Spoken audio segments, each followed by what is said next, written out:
nga rolantawon sa probinsya kang Antique. Amon ipakita ang pagtinguha kang sangkabanwa, kag pasingkaden ang prinsipyo kang environmental stewardship kag sustainable waste management. Kag atin pag-istoryahan ang mga critical nga aspeto hangtod implementasyon sa paghablot ka basura. Para mamintinar ang kalimpyo kag kanami kang kadya nga banwa kag sa mga sulipa nga mga henerasyon. Ililimaw kita nga pangitaon ang importansya sa kada tikang sa pagpanami kang aton probinsya nga Antique, ilabirin ang banwa kang Sibalo. Ako si Tumandok Jessica. Kag ako si Tumandok Jessa. Kag ako si Tumandok Rhea. Kag ako si Tumandok Nicole. Didya lang sa aton nga programa. Tumandok nga kinaraya. Suno sa Environment Secretary nga si Maria Antonia Yulo Loizaga, ang Pilipinas ang nag-generate kang halos 61 million metric tons kang basura adlaw-adlaw. 24% kadya ang mga plastic waste. Bugang na pa, ang Pilipinas ang nag-produce kang 163 million plastic sachet packets, 48 million shopping bags, kag 45 million tin bags adlaw-adlaw. Sa aman nga paglibot-libot, nakadangat kami rigya sa Sibalom, Sangkabanwa rigya sa Antique. Isa ra dya sa banwa nga may pinakanami nga programa pag-abot sa solid waste management. Kang nangligad lang, nakahimo ang Sibalom kang kadaragan angat sa solid waste management sa idalom kang ana 10-year solid waste management plan halin kang 2017 hasta 2026. Diya matapos nga nakabuol ang Sibalom kang 86% rate sa waste reduction ukon pagkabuhin sa mga basura marapit sa ana target nga 90% kag madinaragan man nga nakaangkon ang target nga 4% waste disposal halin sa 5% nga tinutuyo hasta kang tuig 2023. Samtang padayon nga naga-implementar ang LGU Sibalom ka mga inisyatibo sa pagdumara kang basura, nagapabili naman nga nakapokus ang komunidad sa pagsunod kang mga pasurundan para mamanihar kang insakto ang anda tagsa-tagsa kang mga basura. Paagi sa diyang madinaragdan nga pag-estratehiya, preparado rin ang banwa sa paghimo kang mga tikang paagto sa mas matinlo nga palibot para sa tanan.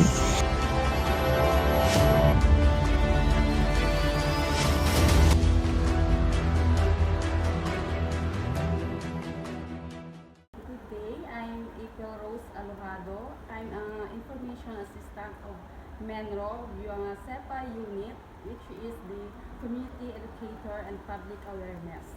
So here in our MENRO office, we na-encourage kid naman ang sa ating solid waste para ma-improve ating environment kag syempre ang cleanliness kang ating municipality. Ang MENRO upon Municipal Environment and Natural Resources Office kaimaw ang LGU Sibalom ang nagbuligay agad magka-implementar kang mga programa na tuhoy sa solid waste management. So far kang nag-start kami since 2021 nga pag-implementar kang ating solid waste management, may ordinance kita nga Ecological Solid Waste Management Code of Sibalom, ang mura ang nambang ecological nga number 004 series of 2016. So far pag-implementar ka to, umpisa ka to, nag-improve atin nga cleanliness sa may munisipyo. Ang mostly ginaman nga problema isang atin nga burning of garbage kag ang pagrapta kang ramo sa atin nga palibot, especially kag paggamit kang plastic. So na-minimize yung gawa natin kadya kay kalabanan hindi man natin gid ang mga kumuloy musuko gid ay dapat gid ang sobrang natin pero na-minimize man natin. Yes, that is a very good question kay pag-start ka 2021, kami rin na paglibot sa mga kabarakayan para ma-inform sanda during their meeting or nagasilit sa nakita sa may meeting o kami sa meeting kang barangay, then nagka-inform kami kag nagakandak man kami kang mga orientation or mga sa barangay kang mga request sanda para ma-explain it kananda kan ano mga meeting. Sa mostly may kami nga barangay nga ka programa nga ang Clean and Green ang example sa San Juan or Siga nga sanda ka program nga nag-recycle bisan da ka mga plastic. So amurang nga best example gid naman no nga gina-implement man ka mga kabarangayan kay nagabulig gid sanda. Nalipay di kami nga nagabulig din ang barangay kanamin. Paano ninyo ginakontrol ang paggamit sa single-use plastic sa inyong komunidad? Ang moral namin sa gina-encourage paggamit ng plastic, no? Kaklin pa ko na marata ng mga baligya. So, ang ginano naman is bawal gid magbaligya. Ang moral para bawal para wala ti magamit ng plastic. Bawal magbaligya ka plastic gid siya para ang sulod lang naman kang pamamigya is ang mga supot ay ginatawag ng o mga basket or eco bag. Amon ka dyan is dapat 100% segregation. Ginaano naman during ang campaign. Ginaano naman sa campaign para ay amon dyan ang segregation, paano yung himuon, anong dapat idapunan dyan, hinidapunan para mabligan ang sandama. Mabligan ang sandama